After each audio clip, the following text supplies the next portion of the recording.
still doesn't know how to work out a poem. A poem needs understanding through the senses. The point of diving in a lake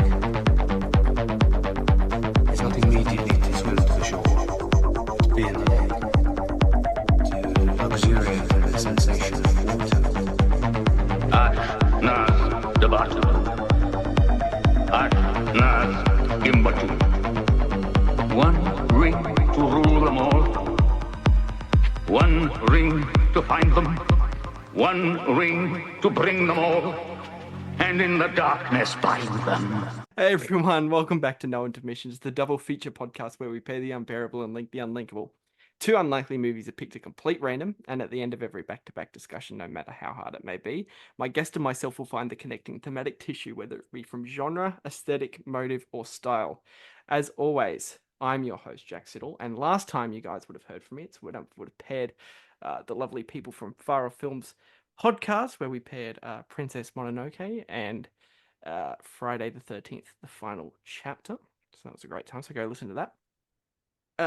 But as always, we have a new episode, a new double feature, and I am ecstatic. I am so excited to introduce my new guest. I've known this gentleman for a long, long time. He has one of the most, if not the most, successful leading Instagram pages on all things literature and poems. You can find his personal sort of deconstruction works on books and literature and his own personal poems through his Substack subscription. That is, of course, Coffee with Keats, but he's my good friend, Andrew Buckley. Andrew, how are we going, man? I'm going well. Well, look, it's great to be here. Thank you for inviting me. I've been a fan of the podcast for a long time, so I'm just happy to be here. Just all eyes. I've known Andrew for what? How long have we known each other? Over 10 years? Just over 10 years? over 10 years. It's been Wow.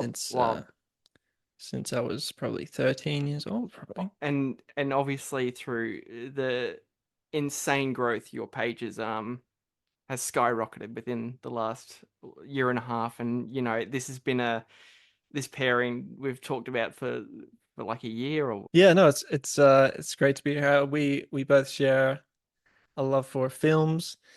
You probably more so than I. You're very much more knowledgeable in that area, but there's definitely something that I've wanted to do, and we've talked about, and can't wait to get into it. We have two very interesting movies, very special movies.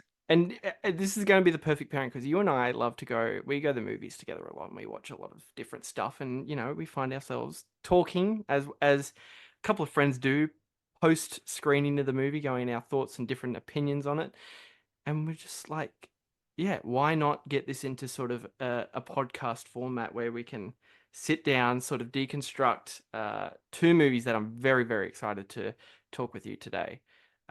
Two very sort of in the vein of your Instagram page, very in character for that sort of aesthetic. So Andrew, with my please, what two movies are we talking about today?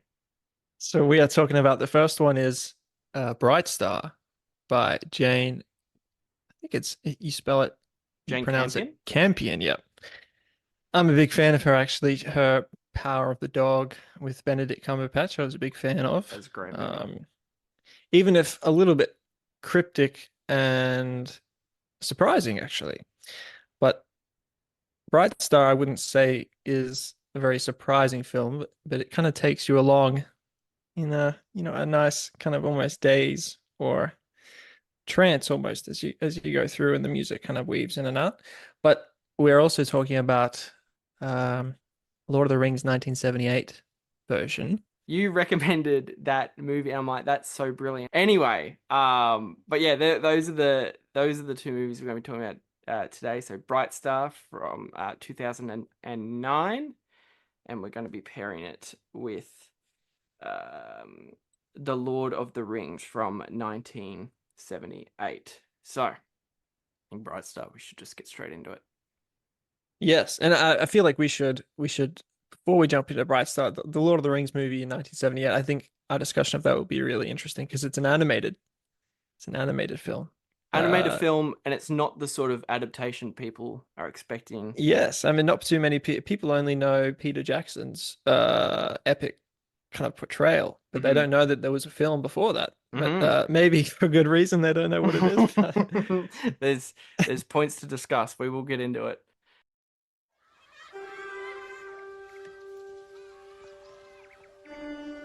I had such a dream last night. I was floating above the trees, with my lips connected to those of a beautiful figure. Whose lips? Were they my lips? I'm not sure he really likes me. Mr. Keats knows he cannot like you. He has no living and no income. He was a dreamer. Have you got John Keats's poem book? My sister has met the author, and she wants to read it for herself to see if he's an idiot or not. She was a realist. All I wear, I've sewn and designed myself. Interim out. Poet's got to do a bit of writing. My stitching has more merit and admirers than your two scribblings put together, and I can make money from it. So, Bright Star is the 2009 Australian-British biographical romantic drama film with a cast that includes Ben Whishaw, Abby Cornish, Paul Schneider, and Kerry Fox, and of course, as mentioned before, is directed by one Jane Campion. And anyone unfamiliar, because I myself, I will raise my hand, and first time viewing for me, and even before Andrew kindly recommended we do Bright Star for good reason, as we'll get into the movie, you'll understand why it's a very suitable point of discussion for the guest I've got on today. But it's a movie I had no idea about. I didn't know what to expect going in, and nor what even the plot was about. And good Lord, I'm astounded. I'm very happy that you recommended this to me because we will talk about it, but it is a devastating movie. yes, devastating is the word that I would use, actually. That's a great word to introduce it. Devastating, but at the same time, dreamlike, sensational, Yeah. enchanting as well is my favorite word to describe all things John Keats. Yeah, well, exactly right. And anyone unfamiliar with Bright Star, it obviously is sort of the true storytelling of the famous romantic poet John Keats, the movie. So with that, because anyone unfamiliar with the movie, which I'm sure a lot of people would be, because it's not one I've overly seen discussed and sort of a what have you, but and as I said myself, I wasn't too familiar with it. So Andrew, because you are the Keats man, you have you're all about coffee with Keats.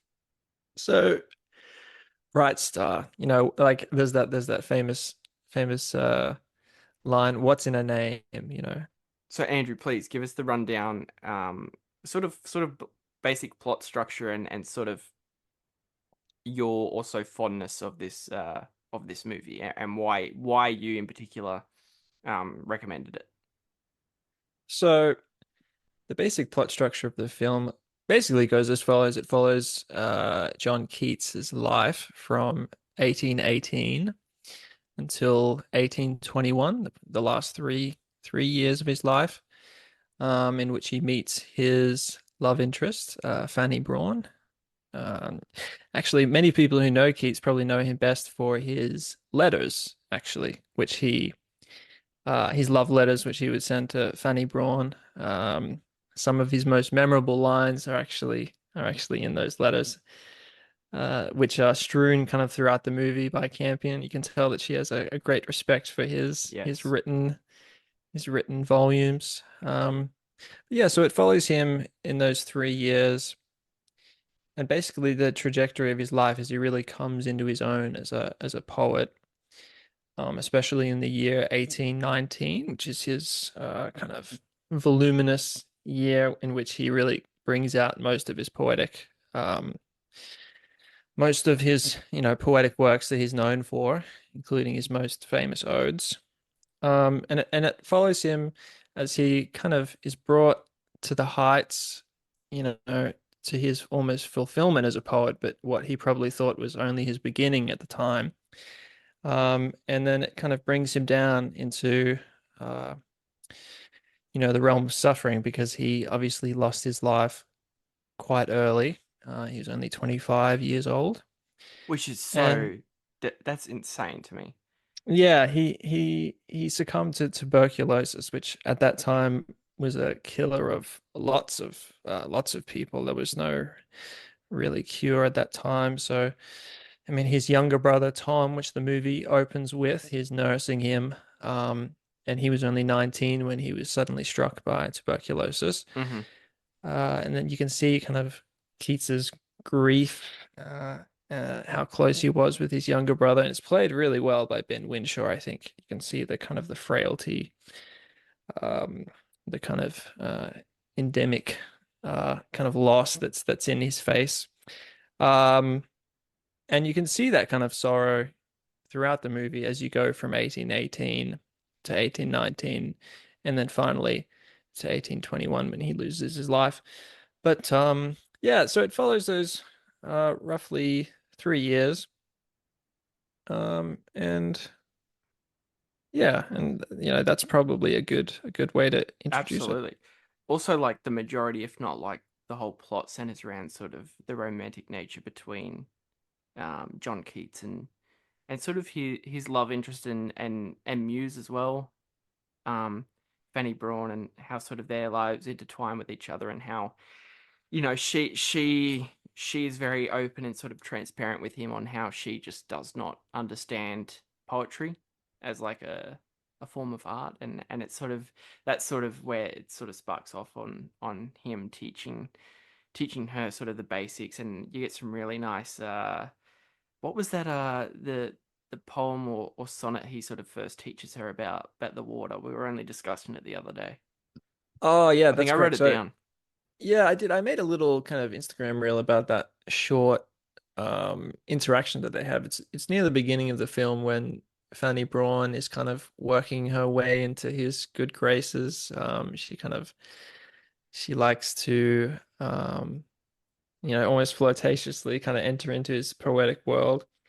At first by kind of making fun of him, which Keats kind of enjoys, but at the same time you can tell he has almost a little bit of a fragile ego when it when it comes to those Yeah. kind of dynamics, and you can see that kind of come through the film. But yeah, in one of the early interactions, he gives her a poetry lesson,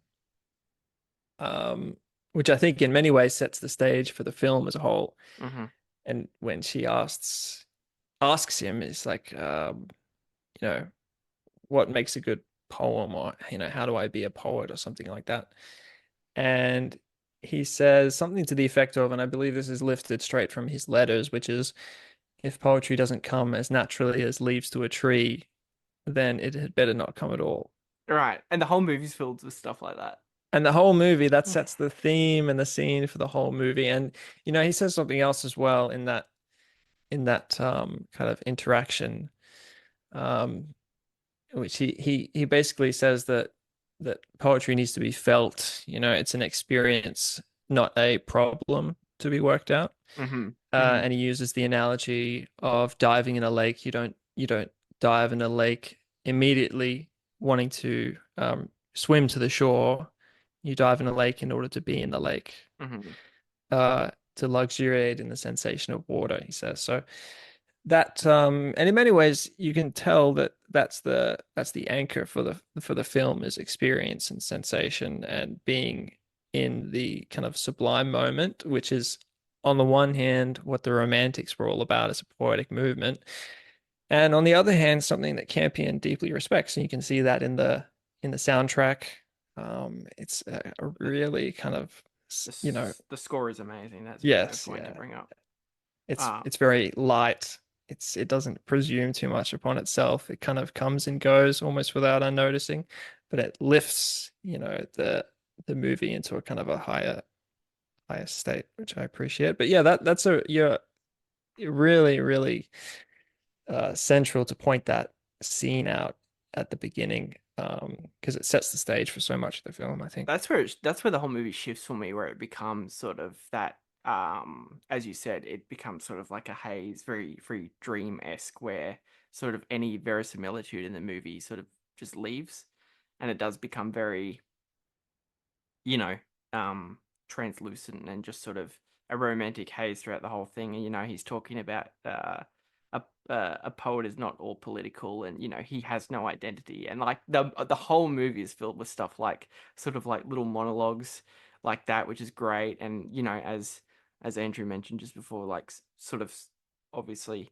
stuff lifted straight from real life of Keats' real letters. And um Yeah, yeah. that's such a great point. That's such a great point. Like, especially what you brought up, that a poet is not necessarily wrapped up in you know political comings and goings, but he almost does not have an identity. A poet, he says in his letters, and which is repeated in the film, is the most unpoetical of all creatures, because he isn't really, I mean, his main identity, or her main identity, is in other things. Yeah. Um, the more a poet is a poet, the more they are something else. Mm-hmm. And that's ultimately, you could expand that out to what a creative is. Leave behind the early 19th century romantic poets. Right. Creatives today, they become more creative as they put themselves into other things, into the world. But yeah, that's a great kind of point to bring up. Mm-hmm. Mm-hmm. But yeah, it's sort of as we talked about, as Andrew mentioned before, it's sort of, you know, um Keats' like sort of fractured ego, or he sort of had some, he hasn't been, the whole movie never once much what to happen in real life never hints once that he was going to be successful. And it is like sort of a devastating thing to realize he went throughout his entire short 25 years of living and never once thought, he died unmarried, Mm. unsuccessful. And it's just, it really does, even though the movie on the external factor, it looks gorgeous. It's really sort of, I don't know, the flow of sort of, plot details and character arcs is very gentle, but the actual movie itself is really quite brutal to its characters. Oh, that's a great point. I feel like we could talk about essentially, if you think about it, as the early 19th century setting in London. Well, here it's in Hampstead Heath. Um, it's a brutal world. I mean, you think about it, it's civilization, coming out of the Enlightenment, but still they don't have cures for things like tuberculosis, which would just ravage, entire communities. Mm-hmm. Um, the mortality rate, Mm-hmm. in terms of giving birth, was quite high. So people were all surrounded by, death and suffering. And Keats, actually, it's not explored in the movie, although you can, once you know it, you can see kind of glimmers of it here and there. But he Mm-hmm. trained as a surgeon, um, for a lot of his life, actually. Mm-hmm. And he was almost going to become a surgeon before he gave that up to become a poet. So he was familiar with death. He was familiar with dying. Mm-hmm. And of course, his parents left the world while he was still very young. And so his father died when he was 8 or 9, falling off a horse in an accident. He cracked his skull. And then his mother died when he was 14, and she died of tuberculosis, I believe. So, and then he had to get raised by his grandmother. So Yeah. and I feel like Ben Winshaw, it can't be stated enough how he portrays and really embodies the kind of melancholic It's sadness. really, Uh, really good in this. yes. Oh, I Absolutely. know, yeah. And the kind of like drudgery Yep. uh that Keats has gone through, but then at the same time, he lifts it to its kind of poetic heights. Yeah. through his writing. That's an extremely good point to bring up, and it's also that's a good sort of piece of information that I had no idea about of Keats training to be a surgeon. Obviously, as you mentioned, Andrew, very sort of familiar with death at that point, and even though the movie itself doesn't necessarily touch on that aspect of his life, it does come through in that performance where he's clearly the whole third act is pretty hard slog to get through, not because it's bad, just on how sort of depressing it can get, and it really does shine through in that performance of familiar with death, because Winshaw's performance as Keats, he never once sort of seems um, overtly externally like terrified of his eventual what's going to happen. He seems to be very accepting of it. Yes, that there is that kind of uh appearance of acceptance that he has, much because he would have known. I think the literary critic Harold Bloom has touched on this in some of his writings about Keats, that Keats would have known that he had a very short time left from the moment that he started exhibiting those symptoms of initial tuberculosis, because he had seen it ravage so many other people, and he saw it ravage his younger brother. So he would have known that he was a dead man walking, essentially, the moment he first coughed up blood. Yeah. And you can kind of see that kind of quiet resignation Yeah. throughout the third act. Yes, absolutely. And it's sort of him. The third act really does sort of does a complete victory lap of the whole sort of mood of what it's going for, because especially I keep going back to his performance, but it really is amazing.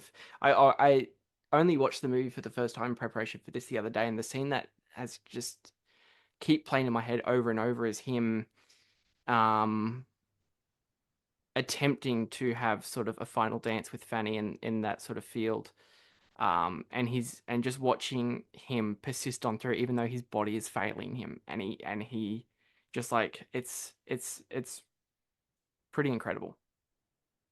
Yeah, and I mean, if we get into their kind of a romance a little bit, the name of the film is Bright Star, which just happens to be my favorite poem of his. Yeah, it was the first poem that I ever memorized, actually. And I wanted it to be that one. If I was going to memorize a poem, I would want it to be Bright Star. It's a 14-line sonnet, very memorable image of the bright star hanging above the firmament. And he kind of wishes that he had the kind of steadfast embodiment of the star. And so he's the image of him looking up at the star, wishing that he was as still and as steadfast. But then he thinks, well, not in the kind of steadfastness that you might think. So not cold and distant and dreary and unmoving, but in the second half of the sonnet, he relates that steadfastness, that eternity of the star, into his love for Fanny, into his love for her, and he relates it to being close with her and in her arms and against her breast and things like that. And in many ways, Bright Star, in Romeo and Juliet, there's the famous "What's in a name?" Well, what's in the name Bright Star?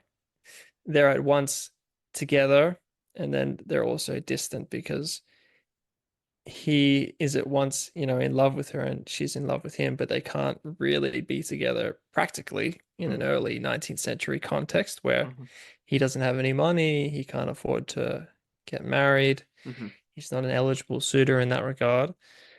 And then there is also the added calamity of his illness.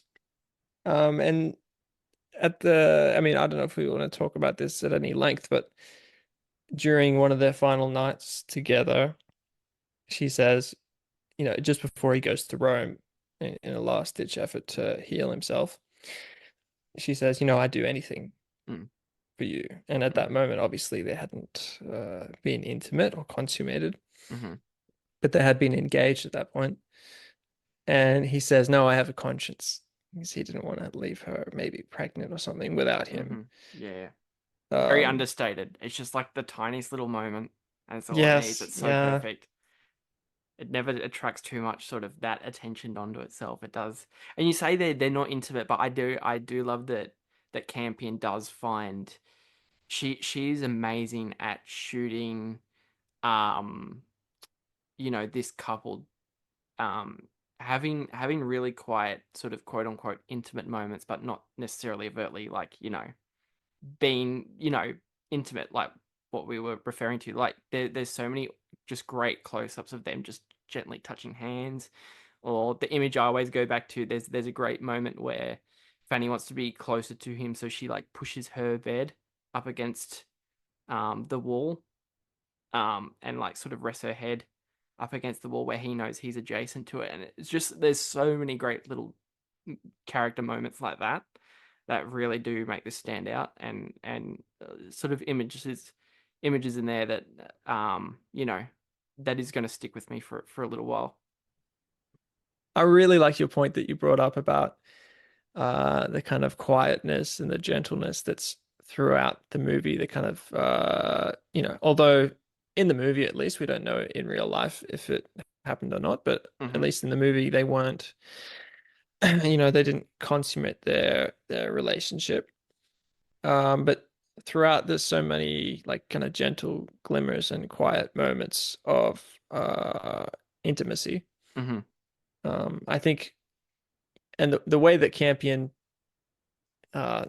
anchors the movie, I think, in Keats's world, is she kind of strews about snippets of his letters and readings of his poems and things like that.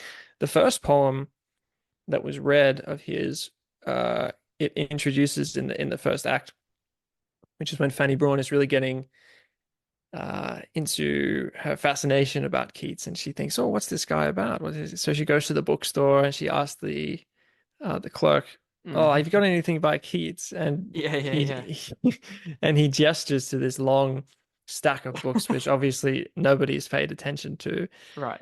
And he No one wants says, to buy "Oh, them."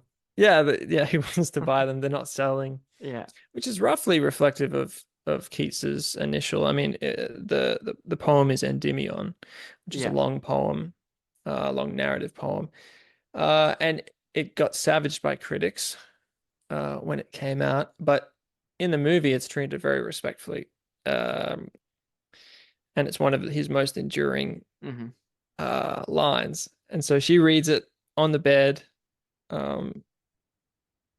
and basically, I think it's a good anchor for the kind of quiet moments and the kind of subtle reflection that's throughout the movie. Yeah, it's really it's telling too in those early scenes where she's just reading his poetry, because that's her sort of finding um a way to actually physically be with him through his writing. And and Campion, she just shoots the hell out of it. And she does it Yes. all really, really well. Like, sort of all the romantic aspects, which take up the majority of the runtime, but it never feels like sappy. Yeah, it never feels It's all pretty authentic. yes, it's authentic. And I feel like the the the gentleness leads into the authenticity as well. So when Braun reads the segment, I think the segment that they chose is very telling. She says, she reads, "A thing of beauty is a joy forever. Its loveliness increases. It will never pass into nothingness, but will keep a bower quiet for us, and a sleep full of sweet dreams and health and quiet breathing," which I thought that was so emblematic of the movie itself, which is it focuses on those quiet moments, and not even just with Keats and Miss Braun, but also Keats himself. It explores his solitude, his being alone in nature, especially in the year of 1819, which the film briefly explores, where he goes away with his friend Charles Brown to really focus on poetry seriously, to see if he can make a living with this profession. And the year of eight, that's when we get the gorgeous kind of natural scenery of him being beside the great, lake. That vast shot of him. I think it might be by the ocean actually.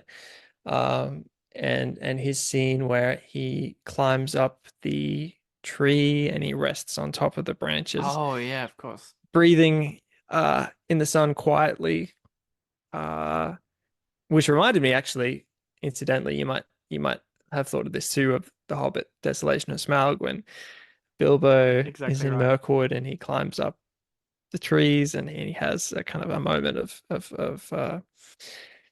escape and quiet breathing, as to quote Endymion again. Good pairing image So with the yeah, next movie we'll be talking about, if I can quickly say. yes, Very exactly. clever. Yeah. um, so as a Keats fan, were there any other sort of particular sequences or moments that sort of resonated with you in terms of sort of his poetry and writing? Yes, actually, I'm so glad that you asked me that, actually. As a fan of Keats's poetry, I feel like, and I've already said this, but it bears repeating, that Campion is so respectful and delicate and tender with the way that she treats his writings. The first moment that I thought of was his reading, Braun's reading of Endymion, but later on, as Keats kind of gets more familiar with the family, he's sitting down with them over dinner for the first time. Uh, and they're having a grand old time, basically, and they're having coffee. For whatever reason, they're having coffee at like midnight or something. Um, and um, and then they say, "Well, you've got to give us a poem." And he's more than happy. He says, "Okay, well, let me." And I think this is just after the passing of Tom, actually, his brother Hmm. Tom, Hmm. and it's quite a jarring scene, actually, because they're having a good time and they just got done. He did a little skit for them and things like that, but then they ask him to read a poem and he reads the first half of one of his more solemn poems, which is "When I have fears that I may cease to be." It's basically a poem reflecting on mortality, Hmm. which he reflected on quite a bit in his poems. And he only gets about halfway through the poem. He says, um, very solemnly, he says, "When I have fears that I may cease to be, before my pen has gleaned my teeming brain, before high piloted books in charactery hold like rich garners the full ripened grain." And then he looks to Miss Braun, because up until this moment, it's about him. It's about his future as a poet. It's about his writing Right. and whether or not he'll live to be great. And then he Hmm. looks to Miss Braun and he says, "When I behold upon the night's starred face huge cloudy symbols of a high romance." And he looks to her and he feels he can't finish the poem because it's not only is it's kind of a tragic poem of loss, he looks to her and he knows, I can't have her. Mm. My estate is not good enough. I don't have enough funds. It's something that I could never do. Hmm. Um, I could never marry her, things like that. So it's very tragic, almost jarring moment. And he says, "Well, I've forgotten the rest. I can't go on. Hmm. Hmm. Which is of course a lie because he wouldn't have forgotten his own 14-line sonnet. Right. Um, but yeah, I thought it was a very jarring, very impactful moment where, um, and it's also very respectful by Campion as well, I think. But yeah, that was another favorite moment of mine, kind of the poetry in the film. Yeah. Yeah. And I mean, probably pivoting towards final thoughts on Bright Star. So, Andrew, any just sort of points in the movie that you really loved, or any lines of dialogue that we may have missed out that you want to quickly touch on before we move on to the next movie? I'll start with you. Well, look, I really, I really appreciate. I couldn't say goodbye to the film without reading for you my favorite poem of Keats, the namesake of the movie, Bright Star. So I'll read that. Um, and it's actually in the movie. It's saved for last. I remember when I Yeah, first that's very watched it. sort of It's like, oh, they thematically well haven't, done. Yeah. That's the whole thing too, is that it Yes, and just it's and sorry, go ahead. no, you go. It's okay.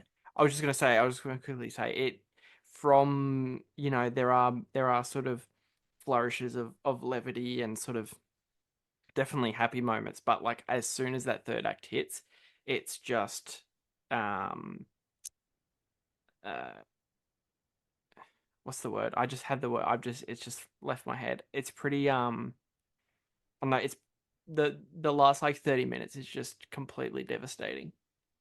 Right to the credits. But no, please Oh, go I ahead. know.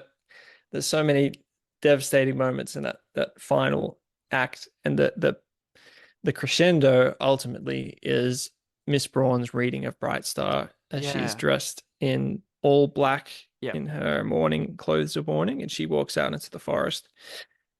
And she recites the poem, but of course, only recently before that, you had Charles Brown, Keats's friend, Mm-hmm. say out loud, "I've failed John Keats," Yeah. Just very matter because of fact. very matter of fact, he couldn't accompany him on his trip to Rome. Yeah. His artist friend Seven actually went instead. Yeah. And that's one of the great people look back on that as one of the great tragedies actually of English poetic history that Keats was accompanied on his final journey, not by his great friend Charles Brown, who he had, consulted with for so long on so many poems, but there's that tragic moment. But at the end, I think it's really closed out in very respectful, very Yeah. mournful way of with Miss Braun reciting uh, the Bright Star poem. Well, Um, even the way Mr. Brown sort of, eventually does deliver the news, it's just all very, this is what's happened. It's just very, as we mentioned, just very matter of fact. Even like it's heartbreaking, but like one of the last lines, um, in the movie's context of what Braun says to Keats is, you can't be made for this sort of suffering. It's just, yeah, it's insane. It's insane stuff. It's crazy. But no, I just wanted to quickly bring that up. But no, sorry, Andrew. no, that was one of the other lines actually. Um, when he's diagnosed with tuberculosis, one of the things that he writes in his letters to Miss Braun, but I think it is in the movie, the line's given to um, Miss Braun herself as having said is I'll just find it here in my notes. I think I have it. Yeah, so this line is from John Keats' letters, and I'm so glad you brought it up. In the movie, it's given to Miss Braun, but he says, and this is after he was diagnosed with tuberculosis, he says, "Is there another life? Shall I awake and find this all a dream? There must be. We cannot be created for this sort of suffering." It's a really kind of dark moment of hopelessness. Mm-hmm. Um, that that and the line is given to Braun, which I think is Mm-hmm. a good choice. And that's one of the other devastating things too, is that like, um, that's just like one of the last times we see these characters interact with one another. Hmm. It's just such like sort of there's no sort of, you know, hope to. It's just okay. We've just got to face the reality of what will happen now. We've spent time with each other, and we've sort of flourished this amazing relationship. But this is the way it's got to be. Yes, exactly. I just finishing on Bright Star. Hmm. I will have to read the poem Yes. that Miss Braun reads at the end as she's walking through kind of a snowy wood. It's just such a fantastic monologue in this moment. And it's just one continuous shot following her through the woods, and she becomes increasingly more emotional, almost unable to say the lines as she gets to it. But the the poem reads, the movie ends as it began in a way. If you think Hmm. about that. So she reads, "Bright star, would I were steadfast as thou art. not in lone splendor, hung aloft the night, and watching with eternal lids apart, like nature's patient, sleepless eremite, the moving waters at their priest-like task of pure ablution round earth's human shores, or gazing on the new soft fallen mask of snow upon the mountains and the moors. No, yet still steadfast, still unchangeable, pillowed upon my fair love's ripening breast, to feel forever its soft fall and swell, awake forever in a sweet unrest, still to hear a tender taken breath, and so live ever, or else swoon to death. Such a perfect poem to end the film on. It's such a great. Naturally a sad poem too.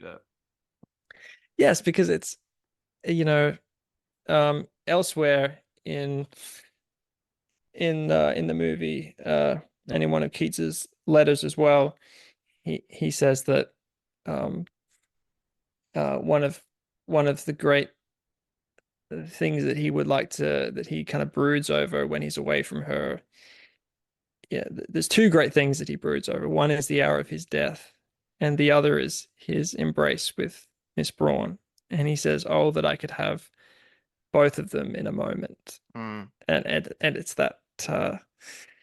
Oh, we could really talk about that for we could talk about that theme for a long time, but it's okay. No, but that will probably do it with us on Bright Star. An incredible movie. But that'll do it from us. We'll be right back with the Lord of the Rings. Stick around. Beyond the farthest reaches of the imagination and deep within the human heart.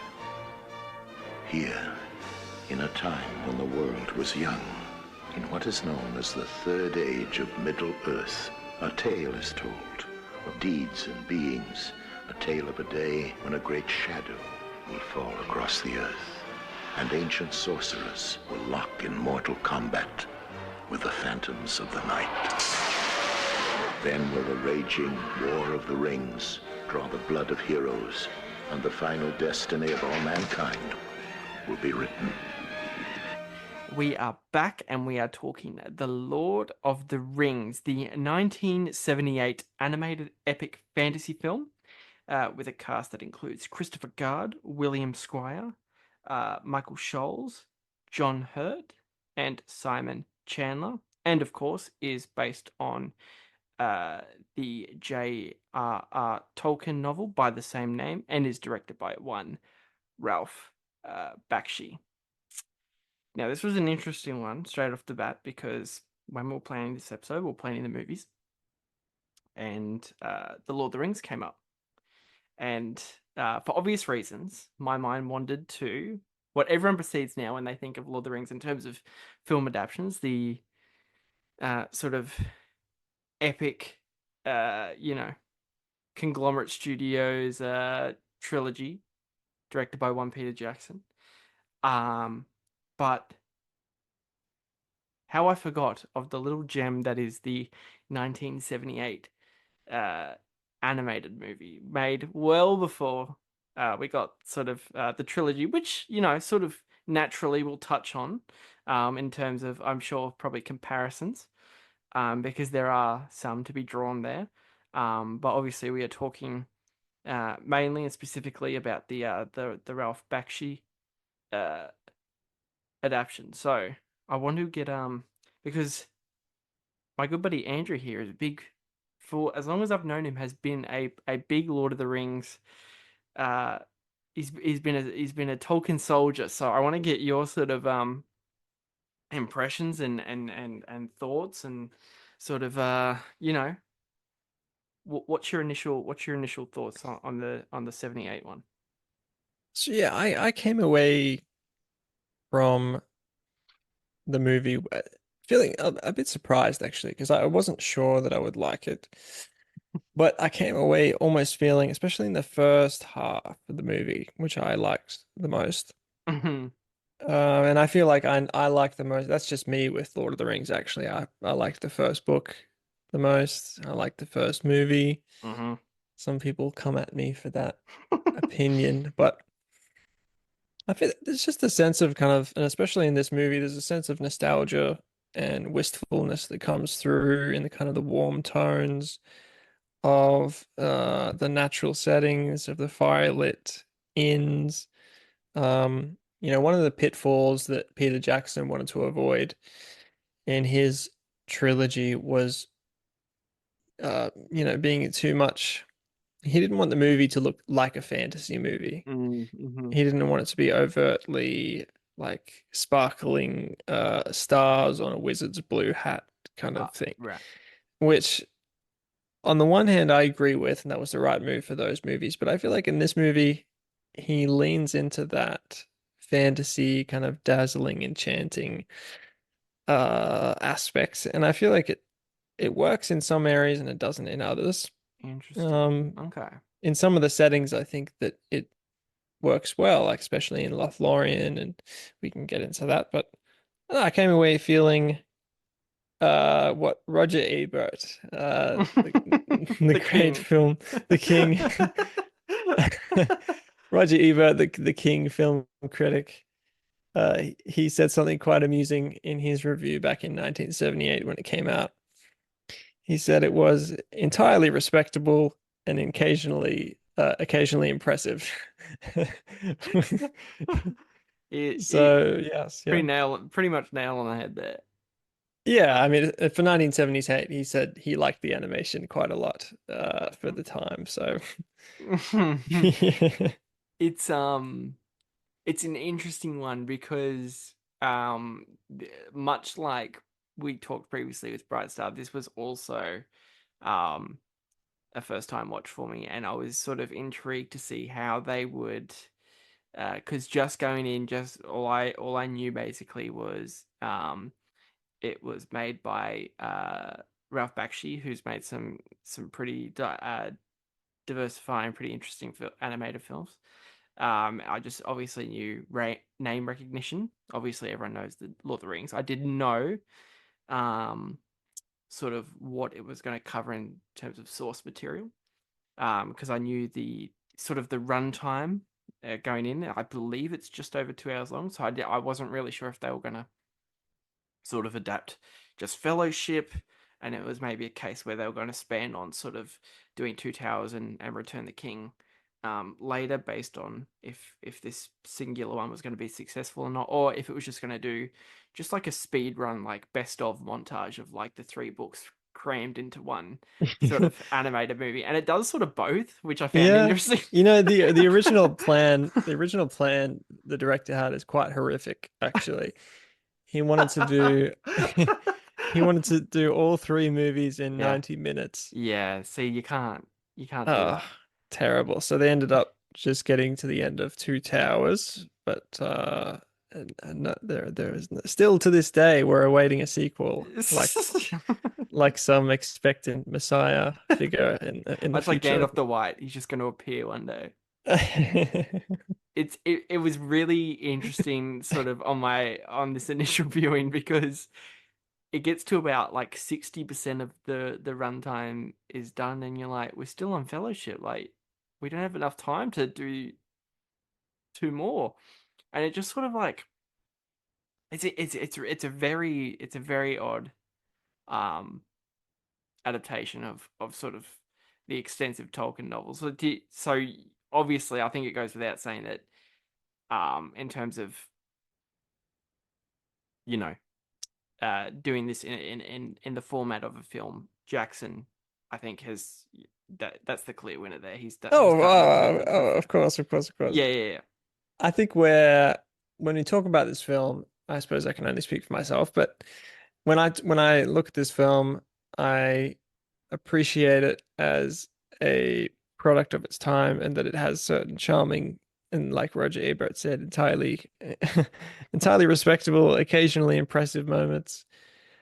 And actually, the art style is something to be praised in and of itself. Yes, I wanted to ask you about that. There was 150 artists that worked on the project.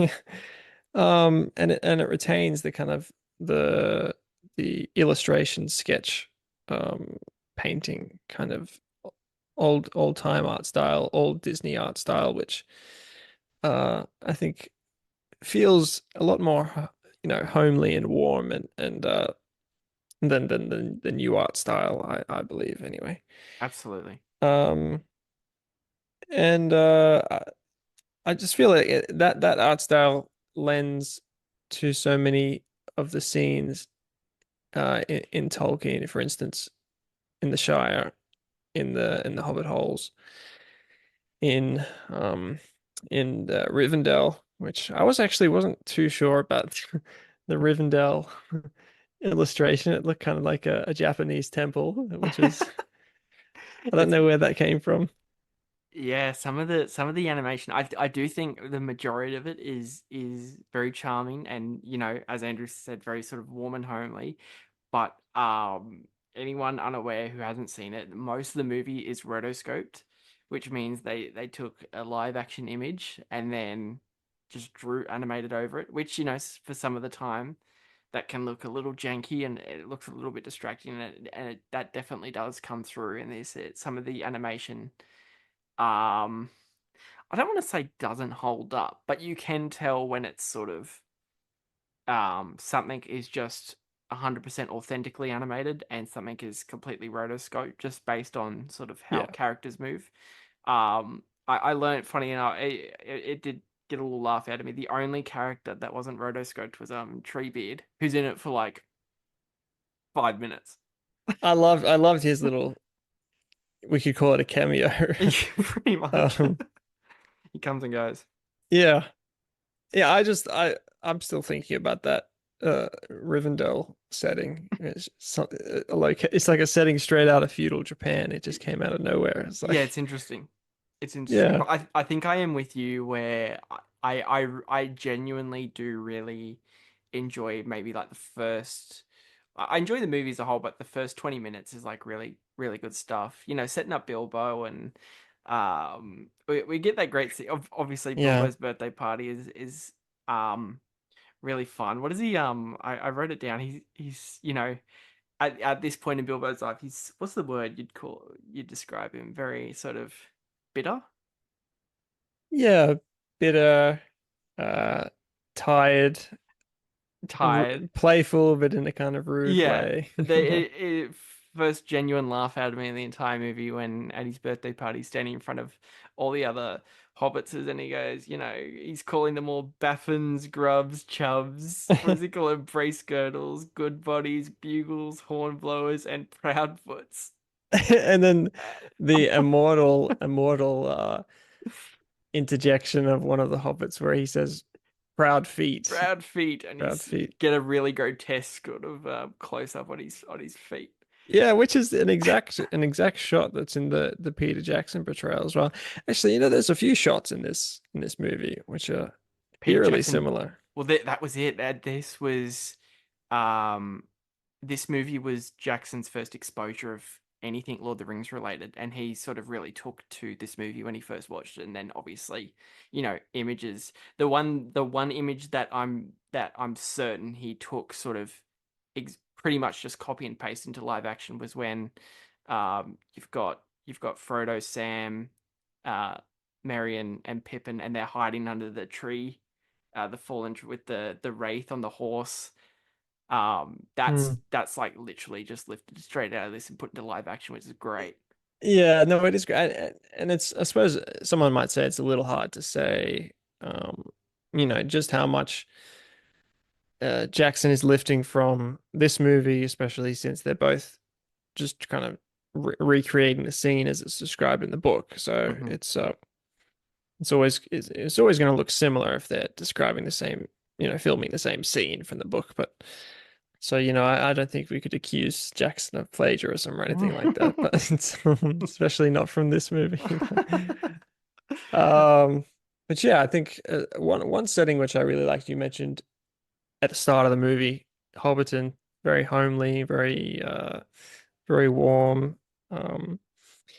But then they go to Rivendell in the Hall of Fire, which is uh a certain section of Rivendell where when they stay there on the first night, I think that well, a few nights in maybe, they go in. It's kind of like a space where the elves congregate, and all the visitors congregate, and they kind of sing songs, and there's a great fire in the middle, Mm-hmm. and that was missing uh from Jackson's epic. It's one of my favorite parts of the book, and they kind of go in there. There's a fire glowing. It's very mystical, aloof. People are singing songs and things like that. So they didn't focus too much time on it, but there is a scene Mm. there, and it's It, almost mystical, mm. glowing. It's got that fantasy element, which I Mm-hmm. really appreciate it actually. It's actually it's quite sort of ironic that this movie that sort of tries to do its best to condense everything into its limited runtime actually includes something that the Peter Jackson movies left out, which that I'm sure we'll touch on that in a minute, but that those three movies just incredibly extended and just sort of bathe in every sort of little detail. So it's actually funny that they left something out. You'd Yeah, you'd there's think a there's you'd a think few the runtime things. of those movies that include everything, but it's funny they left that out. Exactly. And it's interesting to think about some of the things that they thought important to leave in here and some of the things they thought important to leave out in the longer movies. Mm-hmm. That maybe there's kind of these aesthetic preoccupations that the director of this movie had, which he's Mm-hmm. thought, oh, if I'm going to make an adaptation, I need to have, which is fair. I mean, I would include the Hall of Fire as well, Mm-hmm. but not necessarily because it lends to the movie, Right. but in this kind of selfish way, I suppose. Mm-hmm. No, yeah, and it's I don't know. Did you sort of were you taken with a particular? Did you have a particular favorite sort of? Because from someone like yourself who is familiar with familiar with the source material, was there a particular like sort of sequence or moment that you gravitated towards more than others? I actually really enjoyed the Lothlorien sequence. Mm-hmm. Um, so they come out from Moria and they go to Lothlorien. Uh, the way that it's described in the books is very mystical. There's kind of glowing lights. Um, it's almost kind of very bright, but in Jackson's epic, it was still, they still had the kind of aloofness, the kind of enchanted, almost dark, um, unsettling, otherworldly vibe to it.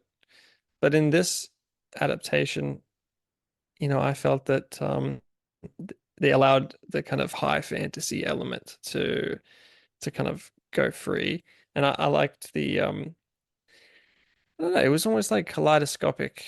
That's a good word for it. Yeah, it's definitely very impactful. It was almost like all these little light bulbs around. And there was an amazing scene with this choir, basically of children, and they Mm-hmm. sounded like almost an Anglican choir singing Christmas carols. Mm-hmm. But it was a great adaptation of the Lament for Gandalf, which is a song that the elves sang in the book. Uh, Basically a sad song remembering Gandalf after he died. Mm-hmm. And in this, yes, like it's a strange Anglican boy choir thing, but it was Yeah. really strange, and I wasn't expecting it, but I'm glad that it was there. So Mm-hmm. I really liked the Lothlorien sequence. I Yeah, think it that's was good. almost more true to life to the books in a weird way, but Mm-hmm. yeah, That's also just sort of the natural benefit that comes from animation is that they can probably they're easily to get away with stuff like that where they can live sort of direct. They don't have the limitations that a live action adaptation would have. 'Cause I was really impressed with sort of even just the opening of this movie, just sort of the backstory explaining the lore of everything, and sort of get those like really nice lush hellish reds and sort of much like the live action adaptation that you'd get years later of sort of the Golem origin, which is always fun. And you know, obviously no one can compare to the great Andy Serkis, but Gollum no. in this gets some great moments and sort of cheeky in his own right. Cheeky, he looks like an alien. It's very odd. Yeah, it's a very Sounds bizarre looking design. Yeah, yeah, He exactly. does look like an alien. Yeah, he's got green eyes. Um, Definitely nowhere near as sort of conniving or backstabbing or just downright pathetic as Andy Serkis's portrayal. yeah, we should clarify. You mean pathetic in the sense that The character is yeah, the pathetic, pitiful not the character. betrayal. Yeah, yeah. It's a You're like, I fantastic could have done better. I it's could a fantastic performance, but yeah, you really do see with you're just an absolute little like dirtbag when you watch. Yeah, exactly. Yeah. Um, one thing I loved about it was the portrayal of the orcs, Yes.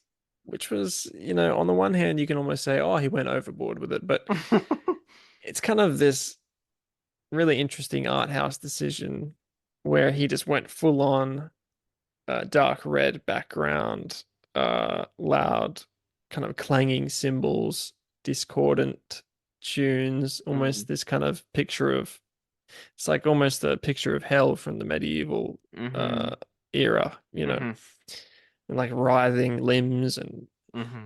and the orcs themselves, they've got kind of these piercing red eyes. I They almost love look their like eyes. I was going to bring that up. Yeah. yeah, That's my yeah, you favorite detail. you fell in love with their eyes, is what you did. They're I was transfixed. they're like devilish. They're kind of hell. Some of the, if you look on YouTube, um, some of the comments that people leave, one of the lasting impressions is the portrayal of the orcs. They feel that they're almost downright creepy and, Yeah. like you said, hellish, I think is a good word. Yeah. And yeah, sort of definitely sort of darker, sort of nightmarish elements that some of sort of what our hobbits are up against. Like I was sort of taken aback on how creepy the wraith sort of groan sound. Because that was just I wasn't like it's creepy enough in live action, but yeah, in the 78 animated movie, it's definitely way more abstract with their movements and sort of um yeah, just their design and the sound design of them is great. Yeah, you could tell he had a lot of fun with the colors in the movie. There's lots of, you know, um, dark greens.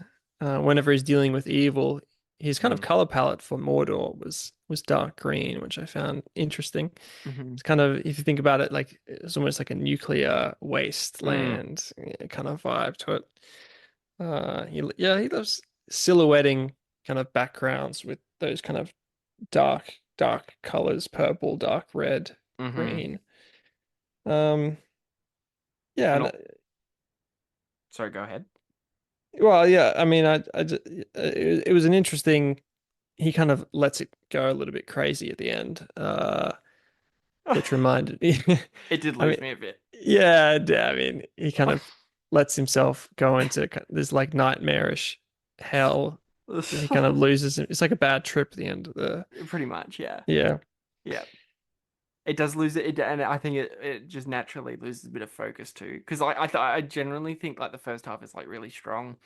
Hmm. All this you get the great sort of moments with the Balrog is great, and you get to see that scene done in sort of this abstract animation format, which is really interesting, and that whole chase sequence in both sort of adaptations, in the live action and this one, is done sort of really compelling. It's a great sort of little action sequence injected in here.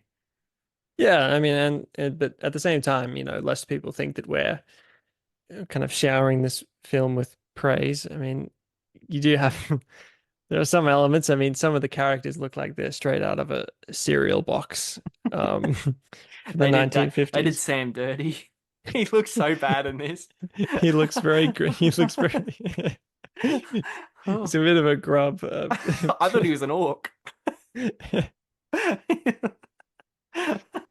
And and the Hobbit's hair as well. It's not. It's a thing to behold.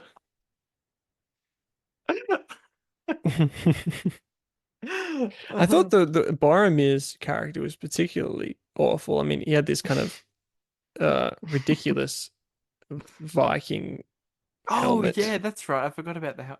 Yeah, everyone's design just seemed a bit sort of too. They were clearly doing it to differentiate everyone, but everyone looked a bit too sort of quirky in their own sort of different aesthetics, and it was very odd. Yeah, that was kind of the prevalent feeling throughout the film. It's like the director seems to just like making quote unquote decisions and just going with them. He just likes inserting things here and there Yeah, yeah, yeah. for no particular reason. I mean, one of my favorite parts is the last battle, the Battle of Helm's Deep. He just, for no reason, just inserts this wild color palette. Mm, Everything is all of a sudden like this, like deep, dark, orangey red, yeah. which reminded me actually of the final battle between Macbeth and Macduff in the 2015 adaptation Oh by yeah. Justin Kurz, I think is his name. Yeah, Was that the Fassbender movie? yeah, the Fassbender one. I really like that final battle. It's like obviously you got the woods of I think the woods of Dunsinane. They're on fire, and so all the ash and the Yeah, and the air is filled with flame. yeah. So it's orange. But in this movie, they kind of just did it for no reason, but it looks kind of cool. So That probably just goes back to like they had the format budgeting, yeah, or things like that. budgeting is completely right, like you said, or maybe it was just they had a bit more free range because they had the animation available, so they could just get away with doing more stuff that they fancied doing. Yeah, yeah, I think that yeah. On the one hand, I do appreciate that he kind of went wild with his own artistic vision for the film, and sometimes it works, sometimes it doesn't work, but I'm grateful that he went there. Definitely some artistic decisions that you know he had ideas. He originally wanted like I think Led Zeppelin, the rock band, to score this movie, which just would have been Oh wow, yeah. wild. That would have Well, been Robert complete. Plant, the lead singer, he's a great fan of Lord of the Rings, Yeah, and lots of his songs were actually kind of modeled off Lord of the Rings too. yeah. But yeah, probably just in terms of sort of the movie as a whole, it is I don't know, limited on stuff we can talk about because in all honesty, it is more of just sort of a visual. The whole movie is just sort of a visuality to and sort of the actual the story and It's a visual feast. it's a visual. I didn't want to say it. I didn't want to go there, but that's what it is. And sort of We the gorge ourselves. It's okay, I'll stop now. and sort of the thematics and sort of character arcs maybe take more of a backseat to sort of Yeah. um but probably pivoting towards final thoughts on the Lord of the Rings. um I don't know, was there any sort of like lines of dialogue that you really liked or any more sort of maybe plot points that they thought they could have adapted a bit better from someone who's a fan of the books? Well, I thought that I mean, well, I feel like you know, the movie does suffer in one sense from a lack of a coherent vision uh across its runtime. And who knows, that might have to do with the 150 different artists that were they may have different views about how a scene should look or which particular, inflection should be this way or that. So maybe that could account for some of the uh, you know, what we might notice as jagged ups and downs or jarring kind of movements in the film. But at the end of the day, I mean, I feel like I appreciate uh the moments, certain moments. I think, yeah. Uh certain of the set pieces like Lothlorien I really appreciated and in the Shire, and while not necessarily the set of Rivendell, but the Hall of Fire scene, I like that the director allowed it to move into the kind of high fantasy, Mm.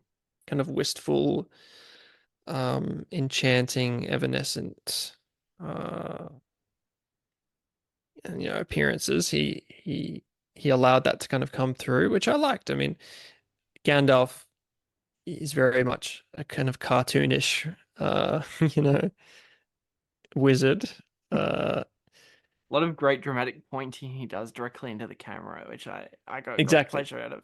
Very odd, some very odd moments in this Talking film. directly to the audience, which is haunting yet wonderful. Way too many shots of him just looking down the barrel of the camera. I bet you were transfixed in his eyes as well. You're totally right. It is very, or sort of like, psychedelic and textured. But yeah, that's probably gonna do it from us on the Lord of the Rings. Why would why why would Bright Star and the Lord of the Rings pair well together? Well, in one sense, they don't. Um, You're not supposed to say that. That's I'm not supposed supposed to to pair them. say. I've never seen a guest throw in the towel so hard before. Yeah, I mean, if you want to have a go at that, you can if you like. No, but um, on the one hand, I mean, Keats has a great love for classical pagan antiquity.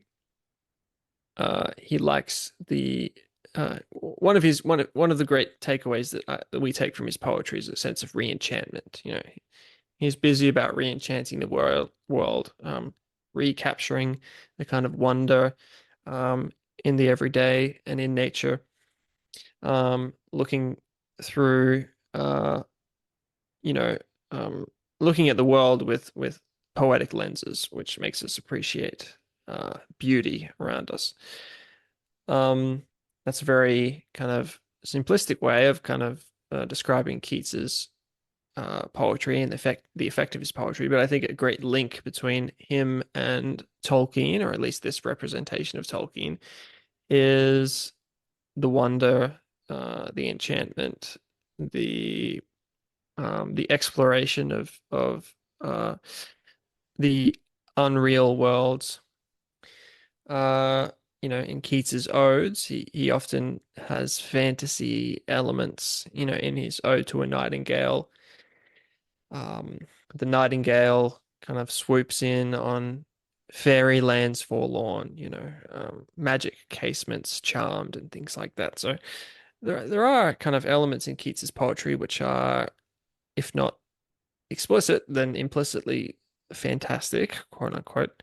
And Tolkien himself was a great fan of Keats as well. Um, uh, Someone recommended me a book actually recently, which kind of explores Tolkien and Keats and things like that, which I'm very excited to read. But how good. Yeah, I can't think of the name off the top of my head at the moment. I think it was a master's thesis by a graduate student. But so yeah, I would say that the kind of connective tissue, as you like to say, or the threads that could bring these two works of art together is kind of a shared vision of enchantment, um, uh, shared vision of wonder, appreciation for beauty and things like that. No, well put. Very well put. You've done well there, because that was a genuinely sort of tricky one to sort of find that sort of that bridge from one to the other, and no, you've done well. But no, I want to thank you for coming on, Andrew. It has been an absolute blast. It's so funny because we see each other pretty much every day, and this is the longest. I think this is the longest we've gone on speaking with any sort of professional tone towards one another. Exactly. It's been an interesting experience. Um, I look forward to doing it again someday. No, that it was this was very, very fun. But this is the time. Obviously, this is the time I give my guests anything they want to plug. So obviously, you have some big plugs. But obviously, Um, you have some big stuff in the but works. So please go ahead and share with sort of my audience. If they haven't already, I'm sure there are quite a few of them already who are probably aware of the Instagram page. But anything else you got in the pipeline at the moment? well, aside from the Substack, which I do put out literary articles, analysis, original poems, segments of short stories, and things like that. Do have a podcast in the works, which will go into detail on Very exciting. poems, literature. I'm very excited about that. Who knows? Maybe I'll return the favor and I'll have you on someday in the future, and we'll talk about some. We'll be on my turf. We'll be on my turf. We'll Yeah, talk I'll about be playing by your rules. some books. Yeah. Yeah. That's good. That's good stuff. No, but no. Coffee with Keats is probably the main one where you can find Andrew on Instagram. Yeah, Coffee with Keats on Instagram. It's growing quick, and it's growing dangerously big. It's good stuff. It's good stuff. Just Thank you. I appreciate that. With obviously no bias from me, because he's one of my closest friends, but just genuinely one of the best pages on that entire website. So yeah, you gotta go check it out. Thank you. But no, that's gonna do it from us. Thank you everyone for sticking around and listening to us talk about these two movies, and see you all in the next one.